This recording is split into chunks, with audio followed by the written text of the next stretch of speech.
Mas quando tive a honra de ser convidado pelo eminente presidente para receber, em nome da maçonaria da Grande Loja do Estado do Rio de Janeiro, esta homenagem, não pude me furtar pela honra de tal representação, como também não posso me furtar por sua determinação que viesse à tribuna e pela honra da audiência que está presente, e sei que será profundamente tolerante, porque eu já estou na idade que não se comenta, e as emoções fortes devem e precisam ser evitadas.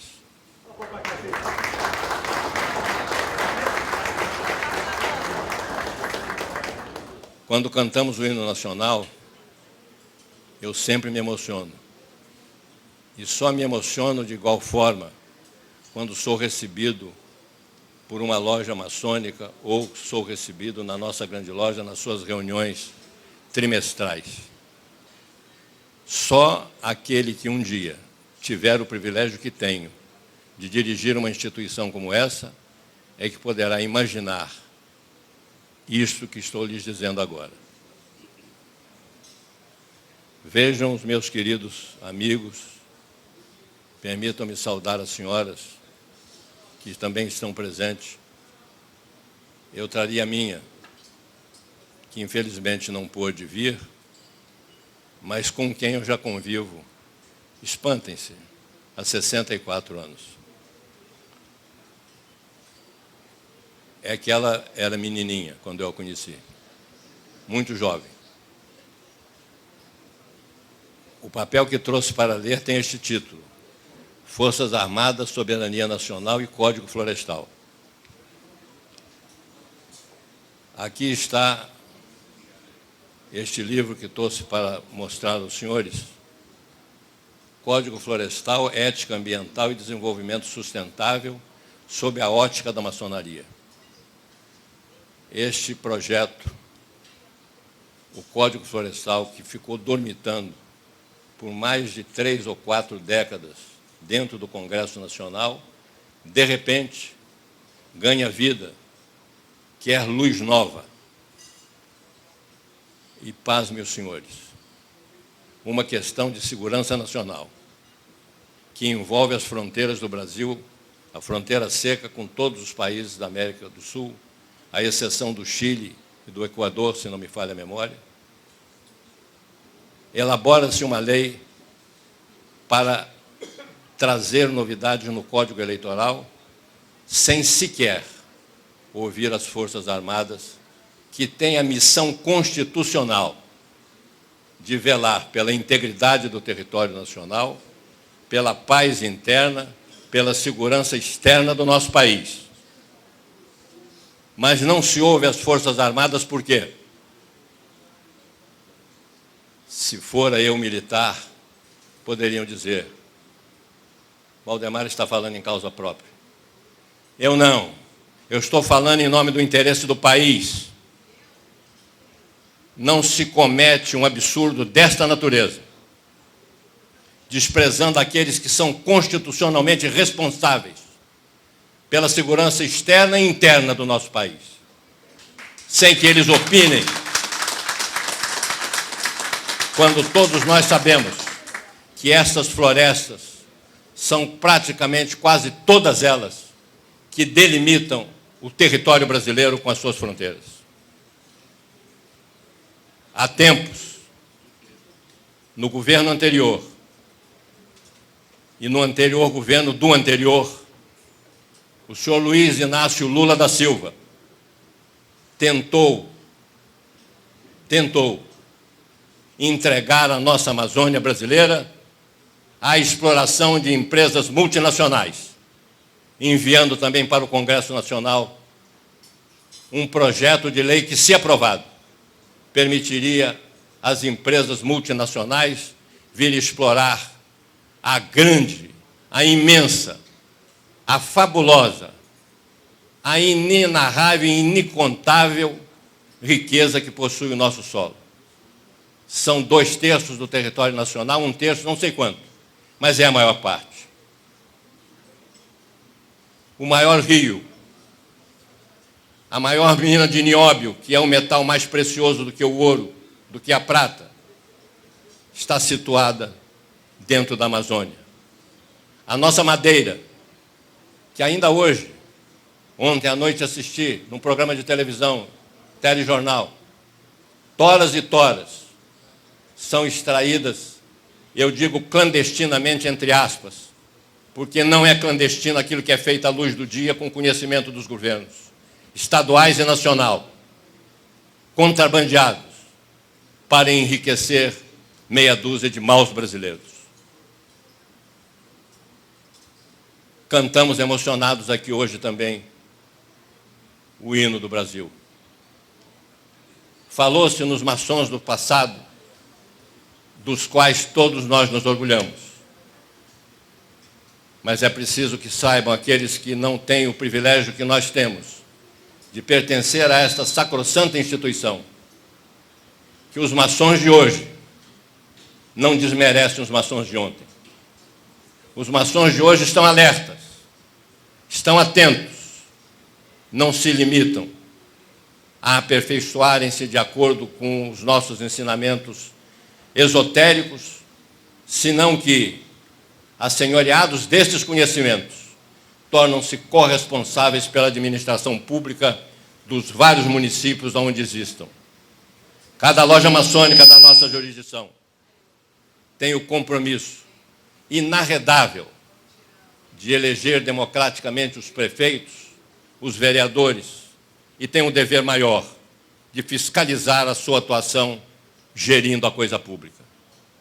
Os maçons de hoje, honrando-se dos maçons do passado, não desmerecem o seu presente. Quando tentou-se lotear a Amazônia, com um livro parecido com este, o senhor Luiz Inácio Lula da Silva retirou o seu projeto. Cada senador brasileiro, cada deputado federal brasileiro recebeu uma delegação da Grande Loja do Estado do Rio de Janeiro, que lhes entregou, a alguns pessoalmente, a outros a seus chefes de gabinete, um exemplar deste livro, que não quer nada, que não aspira a outra coisa senão o progresso e a integridade do território nacional.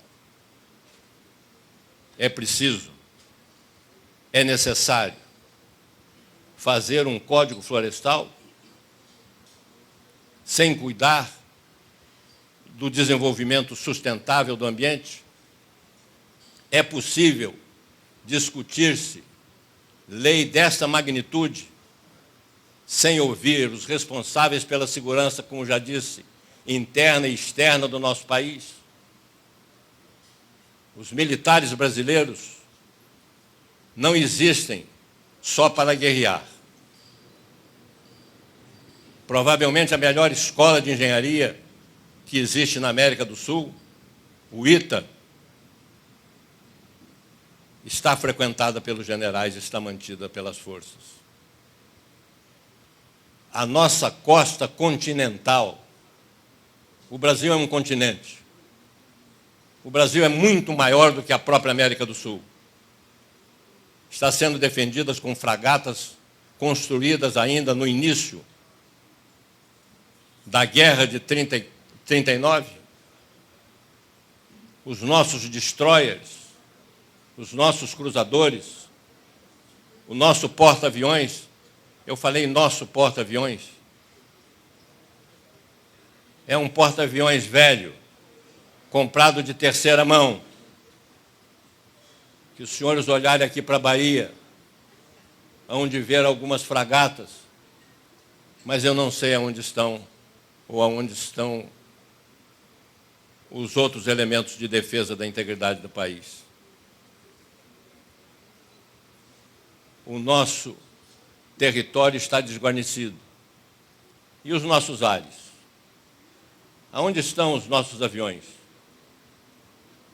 Ah, eu esqueci, nós temos aviões de caças em Pirassununga. Eram 20 aviões. Lembra-se eminente almirante general, como é que chamava esses aviões? Caças velhos, comprados de segunda mão. Mirage, franceses. É a última tecnologia aérea que o Brasil tem para a defesa do seu imenso espaço aéreo. Foi sucateada essa força para tirar elementos de composição daqueles que se feneciam. Provavelmente nós devemos ter hoje, não sei, 4 Mirages, 8, 10. É verdade. Temos um governo. Tivemos um governo. Mas eu lhes pergunto, nós temos governantes? É assim que se mantém, é assim que se preserva? É assim que se quer o progresso do país? É preciso estar atento. Há muitos interesses financeiros e econômicos em jogo. Quando li, para perplexo meu, que o chefe das Forças Armadas dos Estados Unidos da América do Norte, por ocasião da edição daquela lei que pretendia o senhor Luiz Inácio Lula da Silva, dizer, sem nenhum constrangimento, todos os jornais publicaram, qualquer coisa que o Brasil faça na Amazônia que contrarie os interesses dos Estados Unidos, estamos prontos para intervir. Alguém falou alguma coisa em nome do Brasil? Quando os Estados Unidos da América do Norte, em acordo com o Paraguai, instalou uma base aérea praticamente em cima do aquífero Guarani, quem reclamou? Os Estados Unidos estão guarnecendo o aquífero cujo território abrange 2/3 da sua integridade no nosso território? É preciso uma base norte-americana junto ao aquífero Guarani? Quando todos os cientistas do mundo dizem que se houver uma próxima guerra mundial, essa guerra não será mais pelo petróleo, essa guerra não será mais por terras, essa guerra será pela água. E o Brasil, este país de dimensões continental, é preciso repetir a exaustão, de dimensões continental, possui provavelmente o segundo rio maior do mundo, que com seus afluentes garantem a sobrevivência dos brasileiros por muitos e muitos anos. O nióbio, o ouro, a prata, a madeira, a floresta que fornece, inclusive, elementos para tratamento das moléstias mais insidiosas que afligem a humanidade, está situada na nossa Amazônia. A Amazônia é nossa, mas ela só será nossa efetivamente quando for explorada pelos brasileiros. Nas 2 edições do livro que publiquei sobre essa questão, referi-me só aos minérios e terminava os meus escritos e as ocasiões porque viajei todo o país falando em defesa da Amazônia, dando uma palavra de ordem. Viva Minerobras! A 3ª edição do livro está saindo agora. E eu corrigi esse lapso. Quero que se crie a Companhia da Amazônia Brasileira Sociedade Anônima, como criamos a Petrobras. Digo eu, criamos, porque eu era jovem estudante, secundarista aqui no Rio de Janeiro. E fui para a rua muitas vezes para dizer que o Brasil tinha petróleo e que tinha que criar a Petrobras. Fugi muito da polícia especial. Alguns que têm os cabelos brancos igual os meus, se estudaram no Rio. O presidente, o embaixador que está lá do meu lado, eu sei que conhece, lembram-se. cap vermelho, farda caque, sem manga, para deixar aparecer o músculo. Não tinham braços, tinham coxas. Não tinham pernas, tinham tentáculos. Tinham, em altura média, 2 metros. Serviu ao Estado Novo e dissipava o movimento estudantil, debaixo de pancadas e cacetetes. E nós, jovens daqueles dias, gritávamos: Exército, Exército. E quando chegavam os carros do Exército, a Polícia Civil, a Polícia Militar e a Polícia Especial sumiam.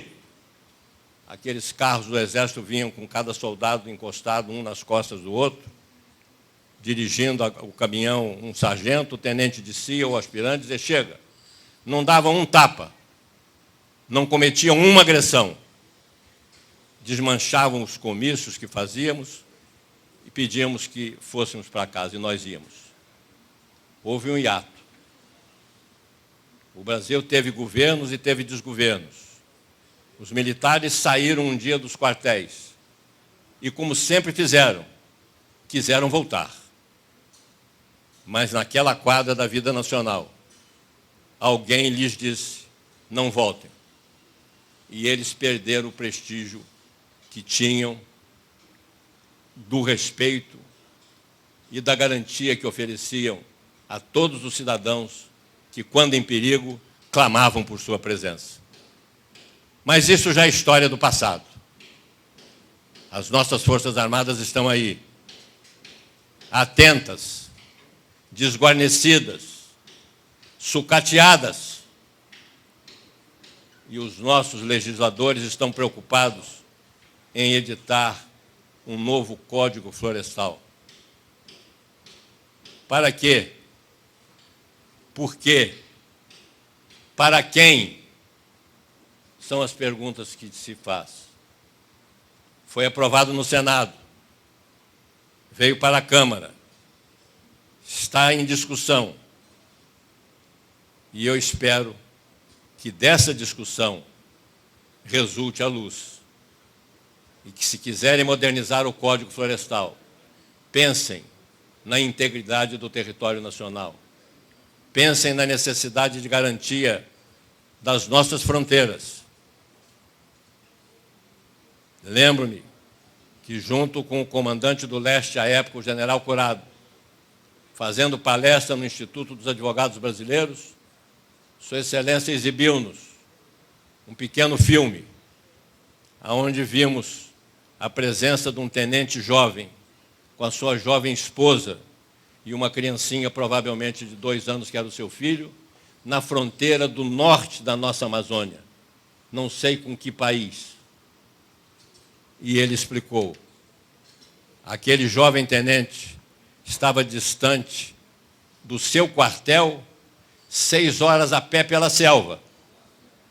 Um homem, um tenente, um fuzil, defendendo a soberania da nossa Amazônia.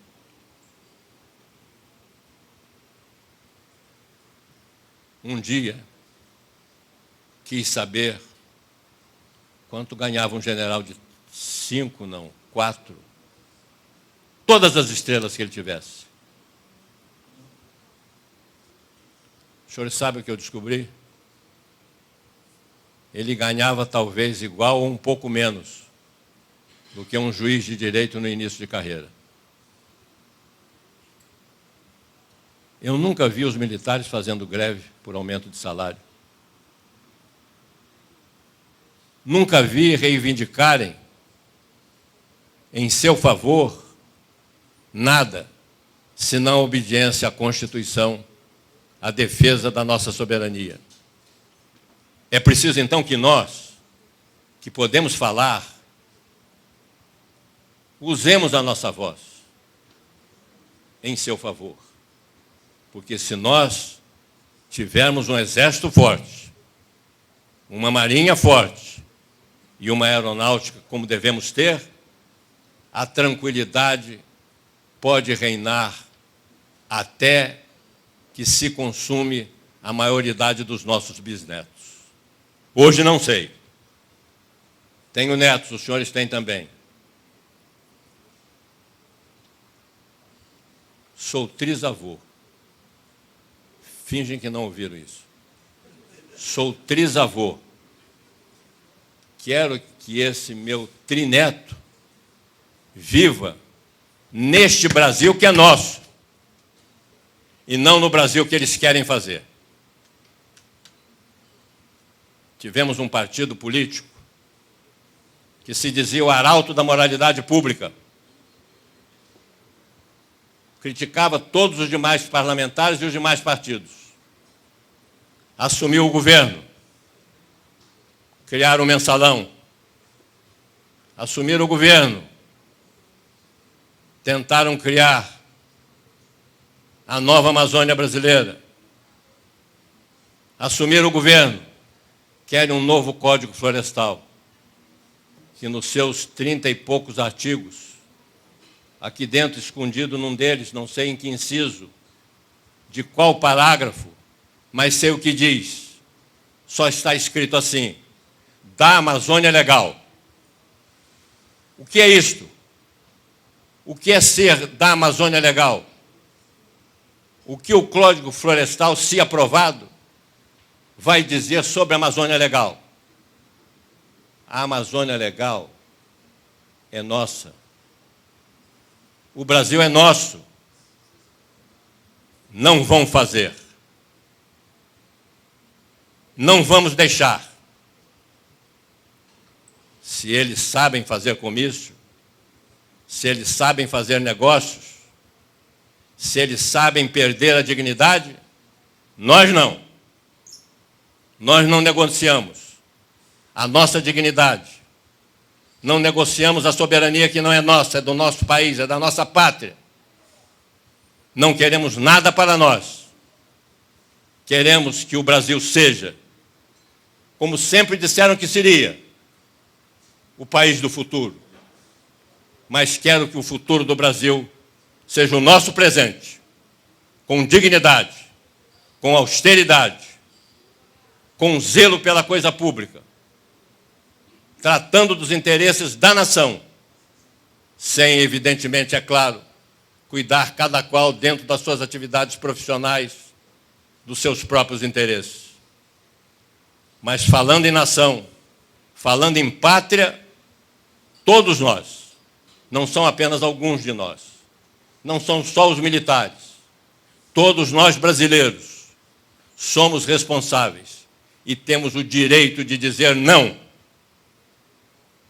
Temos o dever de impedir que solapem a nossa soberania. Sabemos também ir para a rua, fazer greves. Não sabemos fazer o mensalão. Não sei se é bom, não é, eminente grão-mestre? Eu acho que posso dar graças a Deus, porque as nossas mãos, nossas, das senhoras, dos senhores, dos irmãos maçons, dos irmãos não maçons, são mãos limpas, dignas, mãos de trabalhadores, até do trabalhador da enxada ao trabalhador que porta uma caneta. Nós temos noção do que é ser brasileiro. O nosso país, tive a oportunidade mais de uma vez de dizer isto, não é um país de brancos, muito menos de negros, nem de vermelhos, de índios. O nosso país é um país de mulatos. E nós precisamos, sim, como disse o ministro Lewandowski no seu voto de ontem, ao começar a decidir o processo de cotas de reserva para negros nas universidades brasileiras, cujo processo são 3. A nossa grande loja está presente com uma amicus curiae, requerida pelo seu grão-mestre, que teve o privilégio de fornecer à Afrobras um parecer sobre a constitucionalidade da instituição de cotas para negro nas universidades brasileiras. Espero que este meu parecer saia vencedor como já começou a se demonstrar possível. E disseram-me, quando apresentei o meu trabalho, que eu estava fazendo discriminação às avessas. Foi por isso que lhes disse antes: nós somos um país de mulatos, não estamos discriminando. Quando a princesa Isabel contrariou os maçons daquela época, abreviando a libertação dos escravos, porque a maçonaria pensava fazê-lo como já estava fazendo, aos poucos, para que eles pudessem se integrar às coletividades brancas, para trabalhar com dignidade, para conquistar o seu espaço e viver tão feliz quanto os demais brasileiros. A caneta da princesa, soltando-os de uma só vez, fez com que eles continuassem escravos, porque não tinham para onde ir, não tinham trabalho, não tinham aptidões. E corrigir este desengano é propiciar, sim, a cota de reserva para negros nas universidades brasileiras, que, enquanto forma, é uma estatística aleatória. 1000 brancos, provavelmente na mesma ocasião, não estará formando 20 negros. E se nós somos um país de mulatos, vamos deixar que todos tenhamos a oportunidade, cada um com a sua responsabilidade e a sua competência, de emprestar com o suor do seu corpo, com o lavor das suas mãos, o trabalho de que o Brasil precisa. O Brasil é uma nação jovem, está se formando, já é considerada talvez a terceira, quinta ou quarta economia do mundo. Mas se nós sairmos daqui e subirmos a primeira favela, vamos encontrar crianças, muitas delas, que morrem antes de chegar aos 2 ou 3 anos. Morrem porque são subnutridas, são mal alimentadas, não dormem direito, não comem, não brincam, não têm escola. Nós, os maçons de hoje, estamos procurando, eminente presidente, ser justos com os maçons do passado. De nós, a sociedade espera não apenas o exemplo da boa conduta, da seriedade na condução dos negócios, mas de nós o Brasil espera que saibamos manter a nossa independência, saibamos lutar pelas nossas riquezas, saibamos estimular a necessária, a urgente, a imponderável reforma de conduta social para permitir que os brasileiros sejam irmãos uns dos outros e sejam iguais sem qualquer distinção, seja ela de etnia, seja ela de pensamento filosófico ou religioso. Nós, os maçons de hoje, cantamos o hino nacional, como cantou Pedro I, declarando a nossa independência. Emocionados, porque ainda não conseguimos a certeza de que o Brasil do futuro será, sim, construído no futuro de hoje. Peço-lhes perdão pela veemência. É que não sei falar lendo. Escrevi. Estão aqui as 3 páginas que disse. E para fazer jus ao meu próprio trabalho, posso ler o papel das Forças Armadas nesse pequeno paper que disse aqui. Por isso é de extrema relevância citar a Constituição brasileira, depois de fazer crítica à lei e à forma como está sendo votada, mais exatamente o seu capítulo 2 das Forças Armadas, artigo 142. Abro aspas. As Forças Armadas constituídas pela Marinha, pelo Exército e pela Aeronáutica são instituições nacionais permanentes e regulares, organizadas com base na hierarquia e na disciplina, sob a autoridade suprema do Presidente da República e destinam-se, grifo, destinam-se à defesa da pátria, à garantia dos poderes constitucionais e, por iniciativa de qualquer destes, da lei e da ordem. Nossas fronteiras foram definidas com base nas características naturais da paisagem, como rios e lagos, ou em acidentes topográficos, como montanhas, serras e picos elevados. A fronteira terrestre representa cerca de 68% de toda a extensão dos limites territoriais brasileiros, colocando o Brasil em contato com 10 outras nações sul-americanas, com exceção, como disse, do Chile e do Equador. Todos os países da América do Sul fazem fronteira com o Brasil. Mas num mundo globalizado como é o nosso de hoje, a noção de fronteira deve ser ampliada. Nosso mar, sem uma força marítima de dissuasão, não é fronteira alguma. Nosso espaço aéreo, sem tecnologia de ponta, é vulnerável. Nossas fronteiras terrestres, sem um aparato tático e estratégico diante de plausíveis e previsíveis futuros surtos de poder e hegemonia, é terra de ninguém.